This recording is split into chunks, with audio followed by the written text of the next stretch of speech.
না ভালো। ভালো মানুষ নাকি? আপনি অনেক মনে কথায় কষ্ট নষ্ট পান না তো? না উনি তো এই সব কিছু তো আর সিরিয়াসলি বলে না। আচ্ছা যাই হোক, এখন সবকিছু মিলে আপনি তো পুরো ভাইরাল হওয়ার পর আপনি কি পাইলেন আর কি হারাইলেন? কি পাইলাম আর কি, অনেক মানুষের ভালোবাসা পাইছি, আবার অনেক মানুষের ঘৃণাও পাইছি। পাইছেন মানে আমরা ঘরের মানুষের ভালোবাসা আছে না গেছে? না আছে। আছে, হ্যাঁ। আচ্ছা সবকিছু মিলে এই যে কেক বিক্রি করতেছেন, ধরেন এখন তো আপনি পুরো দেশ মাতাচ্ছেন, ঠিক আছে? তো এই কেক বিক্রি করে আগের থেকে আর্নিং সোর্স কি ভালো হচ্ছে? আগে যা ছিল মোটামুটি সেরকমই চলতেছে, আগের থেকে ভালো হয়নি?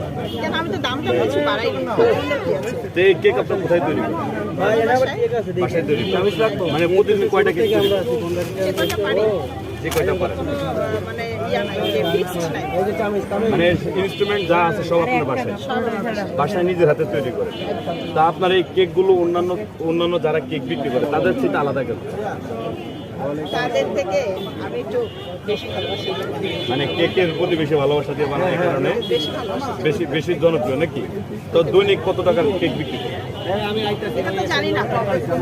বাসায় গেলে ক্যাশ গণেন না কত টাকা লাভ হলো না লস হলো? লাভ খুব একটা যে বেশি হয় তা না, কারণ এখানে সীমিত লাভ। কারণ হোমমেড খাবার তো, আর আমি একটু খুব ভালোই দেই আর কি সব কিছু, তো সেই কারণে আমার লাভটা বেশি হয়। খুবই সীমিত। তো মানে আপনার দৈনিক কত টাকা সেল হয়? না হয় যে